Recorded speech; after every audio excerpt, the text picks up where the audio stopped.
what are we talking about today? Campgrounds, ... Different campgrounds. Okay.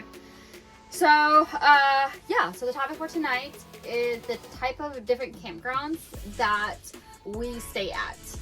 Or if this is something you're interested in, is what kind of campgrounds do you stay?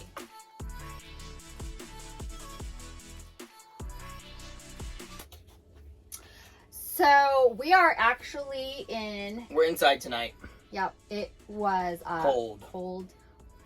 Very cold day.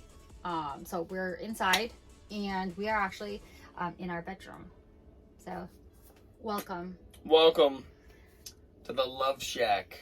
I'm surprised you're not saying where the magic happens. It is that little place where we can get together. we're hiding. Nathan's favorite, probably one of his favorite things about. It's a blue light. He loves his blue light. Blue light's always on when Dad's in the house. I thought it was code for something, but yes, it is always on when he's in the house. Okay, so what are we talking about today? Campgrounds, ... Different campgrounds. Okay, so so the topic for tonight is the type of different campgrounds that we stay at. Or if this is something you're interested in, is what kind of campgrounds do you stay?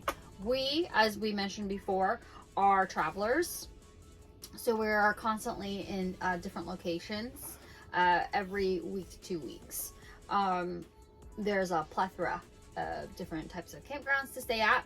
And that's what we're going to go over today. But in the meantime, make sure you click over and hit the subscribe button so you guys can continue learning about this lifestyle. And if you find that this is something that is interesting to you, please let us know. Comment any questions, and we will absolutely reply back to you. So also comment below. I want comments so that we know what kind of campgrounds y'all have been to. Yep. Which campsites or campsite companies you find that meet your needs the best and that you feel are generous and courteous, well cared for, etc. Mm-hmm. So please leave lots of comments below about the kind of sites that you have found to be you and your family and your friends' favorites as well. We want to know that stuff. And honestly, and if there's one that you don't like, let us know. Yes, that's actually very important as well. Yeah. Okay, well, let's get started. We'll let you know the very first one we ever stayed at was actually a state park. Which was in Anderson, Indiana, Mound State Park. Yep. Our very first one. That was our testing site. It was. That was close enough to family that if we broke something or did something wrong, that we would have kind of a bailout scenario before we actually hit the open road, and we were there for better part of a month. Mm-hmm. Yep. Yeah. You're gonna find that a lot of state parks are beautiful. You can actually easily Google, best state parks around, and you can see lots of pictures.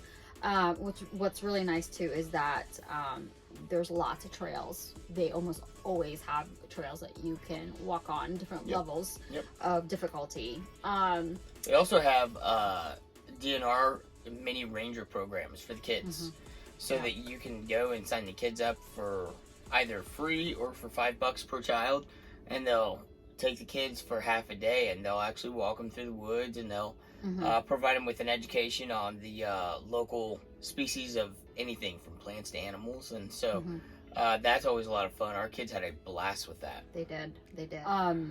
So now typically with state parks, what we found is that the hookups are just electricity and water, typically. Electricity and water, or just electricity. At Mounds, we just had electricity, and then we had to go and we had to fill up the tank. Remember, we were having so much trouble that first month because the inlet was broken, and Phil, that really nice German Baptist guy, helped us. Phil Wolf, right? Okay, helped us fix it. So we actually had to fill the water tank, and we were boiling water and keeping it in the sink to wash dishes with.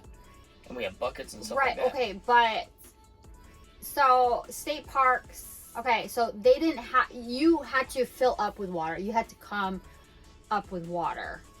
It's a boondocking situation. Yeah, just electricity. But with electricity. Right, okay. But then, okay. So, typically then, state parks don't have the full hookups, basically. You're not going to have the full hookups. As in electricity, water, and black water.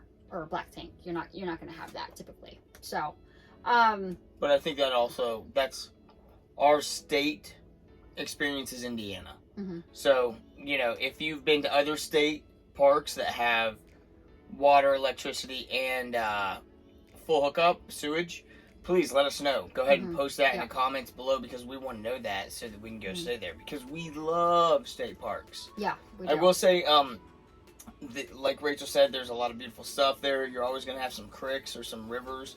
There's a big river at Mount State Park that, there was like 13 kids all went down there and they'd start up about couple hundred meters and then they would just literally float through the rapids all the way down. It was a lot of fun. State campgrounds are nice. They have their good things. Yep. The one specifically in mountains, was very clean. You're not going to always find that. They're all going to be a little bit different. So depending on the level of cleanliness that you prefer. But what other kind of parks are out there? Also, state parks tend to be a little bit less expensive than your typical other parks that we'll talk about. But if you're trying to look for something that is cost effective, but that's not completely free, state parks are a really good way to go. Next one, I would say, so Thousand Trails is huge for us, especially for full-timers. It saves a lot of money, but it definitely allows you to stay at places for up to 2 weeks. Go ask Waylon.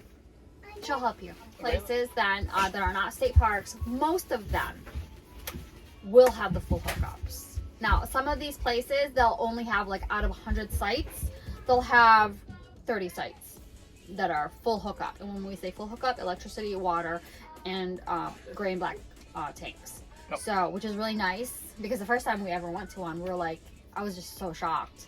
I was so used to the bare minimum, pretty much. But to be able to take showers and not have to worry about water running out or filling up the tanks, it was so nice. The only thing I had to worry about was basically the water getting cold. But so that was really convenient to have. But yeah, a lot of these places that are with Thousand Trails are full hookups. They all have pros and cons to them, so you definitely want to look into that first. There's just a lot of planning. There's a lot of planning when it comes to traveling. Really figuring out, because we typically like to find out, hey, do you guys have electricity? Do you have this and this and this? Finding out. Can you reserve a full hookup space, or is it first come, first serve? Yeah. And a lot of these first come, first serve, it's interesting because you have to. It's a pain. Yeah. I don't prefer places that require you to do first come, first serve. So. National parks. There's national parks out there. I think right now you're touching on Thousand Trail, KOA type parks, and then you have your privately owned parks. Privately owned parks, our favorite that we've been to so far is Cornerstone. Yep. And it's a privately owned RV park. They have 225 spaces currently. It's a Christian park in, where is it? It's Christian Family, and it's in Newcastle, Indiana. Yeah, Newcastle, Indiana. So, our experience with private campgrounds, so far we've loved it. It's only been one, though, so we'll probably try. I'm sure there'll be others. Yeah. But we like those two. They do have the full hookups. They do tend to be a little bit more expensive. Yes. Than your state parks, national parks, and if you're not a Thousand Trail member, then yeah, they do tend to be a little bit more expensive. We like it. Environment's important for us, and I would venture to say it's important for anybody with kids. Yeah. Because when you have kids, you tend to be out and about, interacting, and enjoying the people around the park a little bit more, because there's always a little bit easier camaraderie when there are kiddos involved. And so with that in mind, you want to know that your kids are safe. I want to know that, if I want my 4 kids want to go to the park for an hour, that they're in a safe space, that there aren't people randomly driving in and out of the campground without passes. I want to know that there's some form of security and safety, that the people that are there are friendly and are going to be friendly to the kids. Boondocking. So there's a couple. Boondocking essentially is basically not being at a campground anywhere and just stopping and not being hooked up to water and to electricity. So if you're gonna boondock, you need some sort of generator to work, unless it's warm enough that you don't need it. You need to have some sort of water supply already. So you do have to be prepared to boondock. The beauty of boondocking is sometimes just traveling. You know, you don't want to spend the money to stay someplace, or you just need to take a quick stop before you continue traveling. So you're gonna see beautiful pictures of sceneries of people just literally just pulling to the side of the beach or the mountain, the desert, a beautiful scenery where they just boondock there and park. And it's awesome. It does take planning, but boondocking, so you're just not hooked up or connected to anything. Now you can boondock at those places that we talked about, like Cabela's, Walmart, churches even, but there's also places you can become members with Boondockers Welcome or Harvest Hosts. If you Google that, you'll quickly learn that there's a whole community of people who hosts their farms, wineries, breweries, or just their large properties. And some of them have hookups also, but typically they all have something a little bit of a different deal going on, but typically they're free. They don't cost anything. They just hope that you'll in turn purchase something from their shop that they have. So Boondockers Welcome and Harvest Host, we're members there. So trying to think, is there anything else? Any other type of campground? So you've got your national parks, you got your state parks, you've got commercial places, kind of like Jellystone or KOA or 1,000 Trails.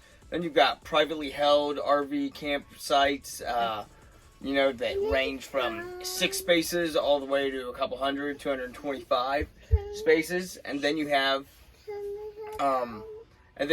places such as Boondocks through Harvest Host, and what's the other one? Boondockers Welcome. Boondockers Welcome and Harvest Host. Yep.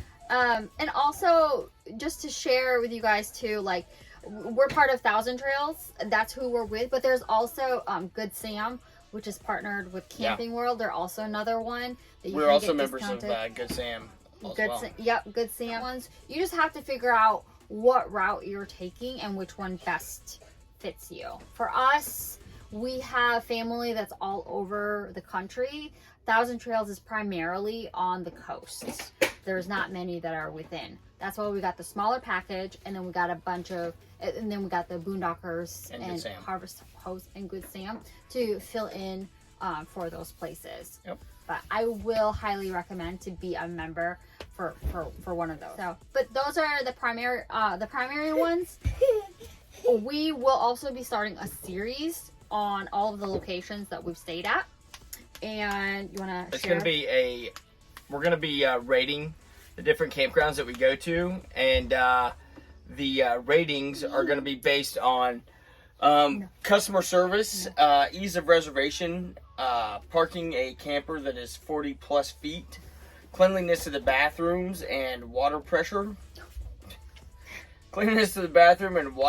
smell, site spacing, dump site accessibility, family activities available, park safety and security, dumpster accessibility, extra stuff that's available at the campsite, full hookup accessibility, and Wi-Fi access. So it sounds like a lot, but these are all things that if you are full-time in a RV or a fifth wheel or anything along those lines, then they're all things that are going to be important to you. And we're going to go campground by campground, and we're going to identify on a scale of 1 to 5 where we felt each individual campground fell Mm-hmm. in those categories, so that as you guys go out into the world and you are preparing to do things, you could be good to go. No issues, and you can say, hey, these folks said this, this, and this about this campsite. I think it sounds like a good place to go. Yep.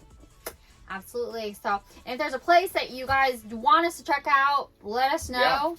Have Fifth Wheel will travel. Yep, exactly. So, thanks for joining us. Let us know if you guys have any questions. Remember to subscribe, and we'll see you as we continue the series. See ya.